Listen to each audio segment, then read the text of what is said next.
सत श्री अकाल जी।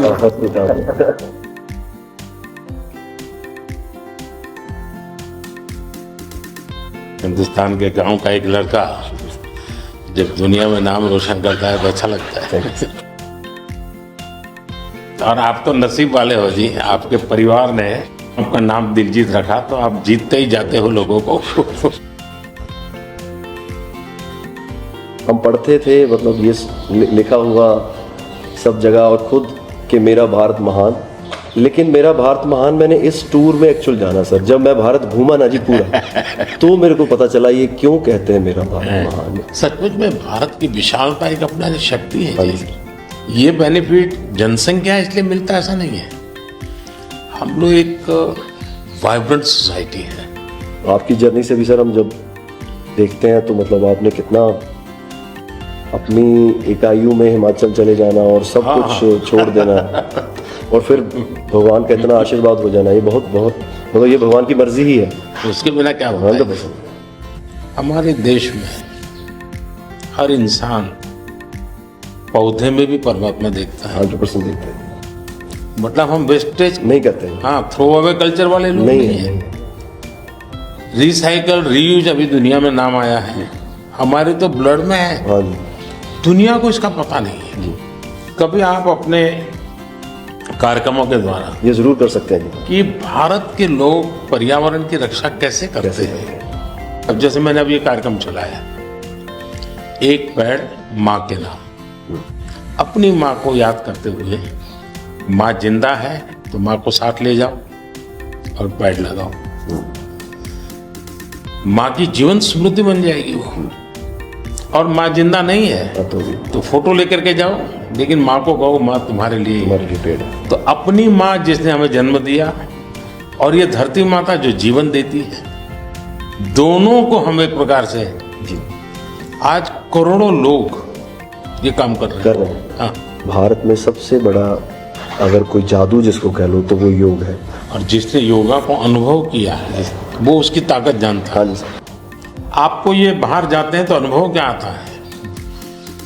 संगीत के इतने बड़े समारोह में जाते हैं तो बाकी लोगों की भाषा, उनकी स्टाइल, नए इमोशंस होते हैं। जी जी सर, मेरे को लगता है सर जैसा उन्होंने बना दिया एक कोचेला को एक फेस्टिवल, या और भी फेस्टिवल्स बड़े होते हैं, हम तो बहुत ज़्यादा बड़े कर सकते हैं यहाँ पे सर। और लोग दुनिया भर से ट्रैवल करते हैं ऐसे फेस्टिवल्स के लिए। तो हमारा तो इतना रिच कल्चर है, अगर हम ढाबे में बैठ के भी खाना खा रहे हैं और कोई राजस्थान में गा रहा है तो इतना सुरीला गा रहा है कि बंदा बोलता है कि मैं गाना छोड़ दूं यार, ये इतना अच्छा गाना गा रहा है। और मैं प्रोफेशनली गाता हूँ, ये बंदा प्रोफेशनली गा भी नहीं रहा और मेरे से अच्छा गा रहा है। इतनी ज्यादा उनके अंदर कला है। वो लोग बना के बैठ गए, और अगर हमारे इधर कोई ऐसा डेवलप होगा तो दुनिया भर से लोग, मेरे मन में कल्पना है, आ सकते हैं सर। मैं सोच रहा था कई वर्षों से, लेकिन अब वो मैं इसको कर रहा हूँ। वेव्स, मेरा मत ये है कि इतना बड़ा देश और दुनिया की सबसे ज्यादा फिल्में यहाँ बनती। हाँ जी सर। दुनिया में सबसे बड़ी क्रिएटिव इंडस्ट्री यहाँ है जी। तो मैं यहाँ वेव्स एक बहुत बड़ा मूवमेंट खड़ा कर रहा हूँ और दुनिया की क्रिएटिव वर्ल्ड को मैं इकट्ठा करने वाला हूँ अप्रैल में जी। अब दुनिया का क्रिएटिव वर्ल्ड का सेंटर हिंदुस्तान। मैं एक बार जर्मनी की चांसलर मर्कल जी, तो हम मिले तो उसने मुझे संगीत का विषय निकाला। तो मैंने उसको कहा मेरे देश में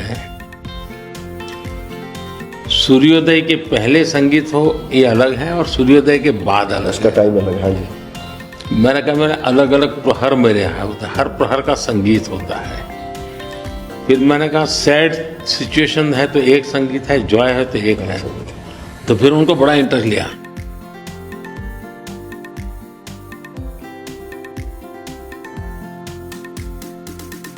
मैं सचमुच में साहबजादों का जो बलिदान है जी सर, लेकिन सिख परंपरा ने उसको जिस प्रकार से निभाया है जी, अद्भुत है। मतलब पंजाब में रहा हूँ तो मुझे मालूम है, माता गुजरी और 7 दिन तक लोग सोते नहीं थे, सच्ची नीचे सोते। जमीन पे सोते हैं जी। हाँ जी, हाँ मुझे खुद को बड़ा इमोशनल अपील करता था। जी, तो फिर मैंने यहाँ आकर के 26 दिसंबर को हाँ जी, बहुत वीर बाल दिवस मना था। हाँ जी, और मैं देश के हर बच्चा को चाहता हूँ कि वो समझे कि कैसे वीरता होती थी, जी सर, आस्था क्या होती थी। कच्छ के अंदर लखपत में गुरुद्वारा है। 2001 में जब भूकंप आया तो उसको काफी नुकसान हुआ गुरुद्वारा। गुरु नानक देव जी वहां रहे थे तो मुझे बड़ी गहरी चोट पहुंची। तब तो मैं मुख्यमंत्री नहीं था, लेकिन मैं तब एक वॉलेंटियर के रूप में वहां कच्छ में काम करता था। अच्छा जी, भूकंप के 9 महीने के बाद मैं मुख्यमंत्री बना। जी सर, तो मैं कच्छ गया और मैंने पहला काम तय किया, मैं एक गुरुद्वारा को बनाऊंगा। लेकिन मैंने दूसरा तय किया कि मैं वैसा ही बनाऊंगा जैसा उस समय बना था। तो ऐसे लोग कौन मिलेंगे, तो मैंने बहुत ढूंढा मिट्टी कहाँ से मिलेगी उस प्रकार की। आखिर को मैंने राजस्थान से कलाकारों को लाया, आर्टिस्टों, और उनके बाद जैसा था वैसा बनाया। सर तो मैंने आपका इंटरव्यू देखा था सर अभी हाल ही में, हाँ, उसमें जब आप अपने माँ और गंगा माँ की बात कर रहे थे, जब आप हाँ, इमोशनल हो गए सर, वो मुझे बहुत टच किया। मतलब वो एक हमारे लिए आप प्रधानमंत्री एक बहुत बड़ा पद है, तो हम शायद एक जो उसके पीछे एक माँ और बेटा और इंसान है, वो कई बार वो निकल जाता है, भूल जाता है, क्योंकि एक औहदा बहुत बड़ा है। लेकिन वो जब आप अपने माँ को लेके और गंगा मैया को लेके, वो जो आपका वो दिल भरा, वो टच होता है सर, पता चलता है कि ये एक्चुअली ये दिल से बात निकली है, तभी दिल तक गई। सर ये हमने इंडिया की तरफ से ये पहला सबसे बिगेस्ट टूर हुआ है कि हमने जितने देशों में शोज किए, पहली बार स्टेडियम शोज किए सर हमने। ये इस साल जैसे टूर कल्चर हमारे कम था, हमारे अहमदाबाद में कहाँ किया आपने? गिफ्ट सिटी में? हाँ जी, हाँ जी, अच्छा। हाँ जी, हाँ जी सर। वो गिफ्ट सिटी भी एक मेरा बड़ा ड्रीम प्रोजेक्ट। हाँ जी, हाँ जी सर, हमने सबने हमको बताया सर, हमसे जलेबी फाफड़ा भी खाया और सबने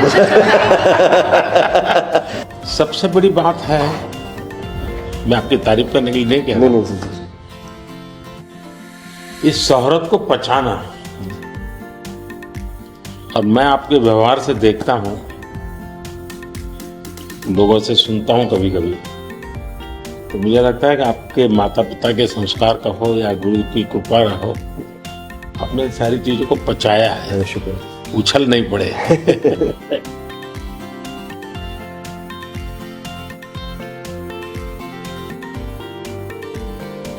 ਉਹ ਕਹਿੰਦੇ ਕਿੱਥੇ ਹੈ ਤੇਰਾ ਰੱਬ ਦਿਸਦਾ ਹੀ ਨਹੀਂ। ਮੈਂ ਕਿਹਾ ਅੱਖਾਂ ਬੰਦ ਕਰ, ਧਿਆਨ ਧਰ, ਮਹਿਸੂਸ ਕਰ। ਇਹ ਮਸਲਾ ਬਾਹਰ ਦੀ ਅੱਖ ਦਾ ਨਹੀਂ, ਅੰਦਰ ਦਾ ਹੈ। ਮੈਂ ਕਿਹਾ ਅੱਖਾਂ ਬੰਦ ਕਰ, ਧਿਆਨ ਧਰ, ਮਹਿਸੂਸ ਕਰ। गुरु नानक ता अंग संग है, तू ही बस गैर हाजिर है।